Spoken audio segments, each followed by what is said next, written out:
Hello everyone, hello dear student, आप सभी का स्वागत है आज की क्लास में। आज मैं बात करने वाला हूं उत्तर प्रदेश से संबंधित रामसर स्थल क्या है, विश्व विरासत स्थल क्या है और भूमि बंदरगाह लैंड पोर्ट्स क्या होंगे। हमारे उत्तर प्रदेश के सभी एग्जाम जो होने वाले हैं आपके पास, चाहे वो यूपी का कांस्टेबल एग्जाम हो, यूपी का आरओ एआरओ का एग्जाम हो, यूपी के अंदर होने वाला पीसीएस का एग्जाम हो, यूपी पीईटी का एग्जाम या कोई भी एग्जाम जहां पर उत्तर प्रदेश से संबंधित सवाल पूछे जाते हैं, वहां पर इस क्लास के लिए आपके बहुत सारे सवाल मिल सकते हैं। बेनिफिशियल रहेगी ये क्लास आपके लिए। तो चलिए जान लेते हैं जल्दी से क्या कुछ है इसके अंदर। सबसे पहले बात कर लेते हैं भूमि बंदरगाह की, क्योंकि एकमात्र भूमि बंदरगाह जो है वो आपके उत्तर प्रदेश राज्य में आता है। क्योंकि जनरली तौर पर जो बंदरगाह होते हैं वो सी पोर्ट्स होते हैं, समुद्री बंदरगाह होते हैं, और हमारे तटीय इलाकों के अंदर, तटीय राज्यों के अंदर, जैसे गुजरात, महाराष्ट्र, कर्नाटक, तमिलनाडु, केरल, उड़ीसा, बंगाल, ये जो हमारे तटीय राज्य हैं, यहां पर हम जब दूसरे देशों के साथ व्यापार करते हैं और सबसे ज्यादा व्यापार समुद्री मार्ग से ही होता है, तो उसके लिए हमें पोर्ट्स बनाने हैं, बंदरगाह बनाने होते हैं। लेकिन जिन राज्यों की अपनी कोई भी समुद्री सीमा नहीं है, वो राज्य भी अगर दूसरे देशों के साथ अपने व्यापार को बढ़ाना चाहते हैं तो वहां पर भी पोर्ट्स बनाए जा सकते हैं। लेकिन ऐसे पोर्ट को लैंड पोर्ट्स कहा जाता है, भूमि बंदरगाह कहा जाता है।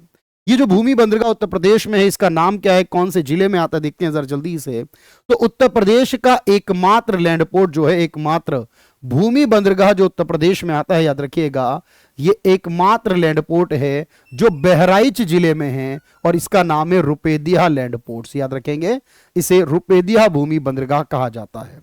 यह भी याद रखना है कि इस भूमि बंदरगाह का उद्घाटन 1 जून 2023 को किया गया था, वर्चुअल माध्यम से, जब देश के प्रधानमंत्री नरेंद्र मोदी और नेपाल के प्रधानमंत्री पुष्प कमल दहल थे, इन दोनों ने मिलकर, याद रखिएगा, इसका उद्घाटन वर्चुअली तरीके से किया।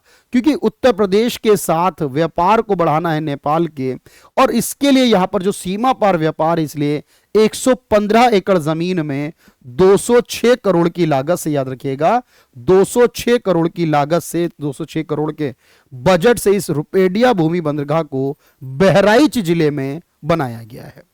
ये कुछ इंपॉर्टेंट इंफॉर्मेशन है। अच्छा, दूसरी इंपॉर्टेंट बात है, एक सवाल हमारे पास पूछा जाता है यूनेस्को के वर्ल्ड हेरिटेज साइट्स के बारे में।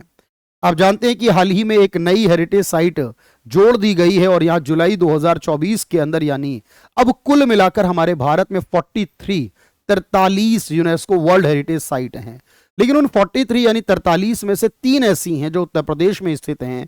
ये 3 आपको पता होनी चाहिए उत्तर प्रदेश के अंदर कहां पर हैं, क्या नाम है इनके, कौन से वर्ष में इनको जोड़ा गया था, और इसके साथ ही आपको ये पता है कि इसके अलावा कोई भी ऑप्शन मिला कर दिया जाएगा तो वो वर्ल्ड हेरिटेज साइट नहीं होगी उत्तर प्रदेश से संबंधित। अब ये कौन सी है, देखो यहां पर याद रखिएगा, इसमें एक आपके पास ताजमहल है जो आगरा में आता है, और इसे 1983 में जोड़ दिया गया था। इसी में आगरा का किला है जो आगरा में ही है, और इसे भी 1983 में जोड़ा गया। और एक फतेहपुर सीकरी है जो आगरा में ही आती है, इसे 1986 में जोड़ा गया। इसके अलावा उत्तर प्रदेश का कोई भी ऐसा नहीं है जो यूनेस्को वर्ल्ड हेरिटेज साइट में आता हो।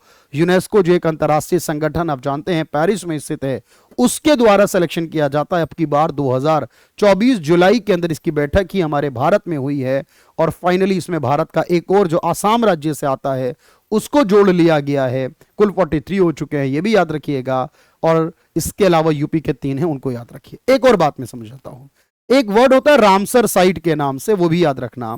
जो हमारी वर्ल्ड में वेटलैंड्स होते हैं, जो आर्द्र भूमि होती है, जो पानी से घिरा हुआ क्षेत्र होता है, जिसमें झीलें भी आ सकती हैं, जिसमें वाइल्ड लाइफ सेंचुरी आ सकती हैं, बर्ड सेंचुरीज आ सकती हैं, ये जो हमारे स्थल होते हैं, ये एक्चुअली ईरान देश के अंदर एक रामसर नाम की जगह है, उस शहर के अंदर इन वेटलैंड को कंजर्व करने, इन आर्द्र भूमियों का संरक्षण करने के लिए एक एग्रीमेंट पास किया गया 1971 के अंदर, और उसी के तहत ये रामसर स्थल कहलाते हैं। अब याद रखिएगा, उत्तर प्रदेश के अंदर बात करें अगर, तो 10 रामसर स्थल हैं हमारे, जबकि तमिलनाडु के अंदर हमारे 16 रामसर स्थल हैं। जो तमिलनाडु है वो पहले नंबर पर आता है राज्यों की स्थिति में, उत्तर प्रदेश दूसरे नंबर पर आता है। अब सवाल ये पूछ लिया जाता है कोई भी एक रामसर स्थल का नाम देकर कि ये रामसर स्थल किस जिले में स्थित है, या पहला रामसर स्थल यूपी में कौन सा बना, लास्टली लेटेस्ट कौन सा बना, कुल मिलाकर कितने बने। तो याद रखिएगा भाई, यहां पर सबसे जो लेटेस्ट बना है उसका नाम है बखीरा सेंचुरी। आप देखिए ये 29 जून 2021 को, यानी कि 2021 में लास्ट टाइम जुड़ा था, उसके बाद से अब तक कोई नहीं जुड़ा। ये आता है संत कबीर नगर के अंदर। तो याद रखना, पहला जो इंपॉर्टेंट है बखीरा, वो संत कबीर नगर में होगा। अगला है नवाबगंज बर्ड सेंचुरी है, जिसे 2019 में रामसर स्थल घोषित किया गया, और ये कहां पर आती है? उन्नाव के अंदर है। इसी तरह हमारे पास समन बर्ड सेंचुरी है, ये भी 2019 में आई है और इसे मैनपुरी जिले में आती है, याद रखना। इसी तरह सैंडी बर्ड सेंचुरी है, ये भी 2019 में जोड़ी गई, हरदोई जिले में आती है। सुर सरोवर है, जिसे कीथम लेक भी कहते हैं, कई बार सुर सरोवर भी कहते हैं, कीथम लेक भी कहते हैं, और इस लेक को 2019 में जोड़ा गया है, 2020 में माफ कीजिएगा, और ये आगरा जिले में स्थित है। हैदरपुर वेटलैंड है, ये 2021 में जोड़ा गया था, इसे भी, ये मुजफ्फरनगर और बिजनौर में आता है। यानी बखीरा सेंचुरी से पहले हैदरपुर वेटलैंड जो है वो लेटेस्ट था, लेकिन अब बखीरा सबसे लेटेस्ट हो चुका है। इसके अलावा पार्वती अर्गा बर्ड सेंचुरी 2019 में बनाई गई, रामसर स्थल के अंदर, गोंडा जिले में है। समसपुर बर्ड सेंचुरी है, 2019 में ही इसको भी डिक्लेयर किया गया, ये रायबरेली जिले में आती है। सरसई नावार झील है, जो 2019 में डिक्लेयर हुई, ये इटावा जिले में आती है। और सबसे पहले जो आई थी 2005 में अपर गंगा रिवर, जो हरिद्वार, रुड़की, मेरठ और बुलंदशहर में आती है। अब इसमें से कुछ जो आपके जिले हैं वो कहां पहुंच गए आप जानते हो सर? कुछ जिले अब आपके, जैसे कि हमारे हरिद्वार और रुड़की जो है वो उत्तराखंड का हिस्सा बन चुके हैं। आपको पता है 2000 में उत्तराखंड बनने के बाद से मेरठ, बुलंदशहर जो है आपके पास यहां पर आते हैं।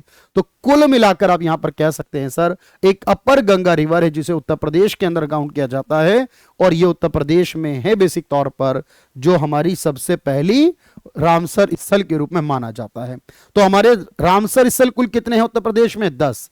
World heritage site Uttar Pradesh में कितनी है? 3। और लैंड पोर्ट्स कितने हैं उत्तर प्रदेश में? वो 1 है। ये इंफॉर्मेशन आपको याद रखनी है आज की इस क्लास की। नेक्स्ट वीडियो में और बाकी इंफॉर्मेशन लेकर आऊंगा आपके पास। Thank you everyone, thank you so much.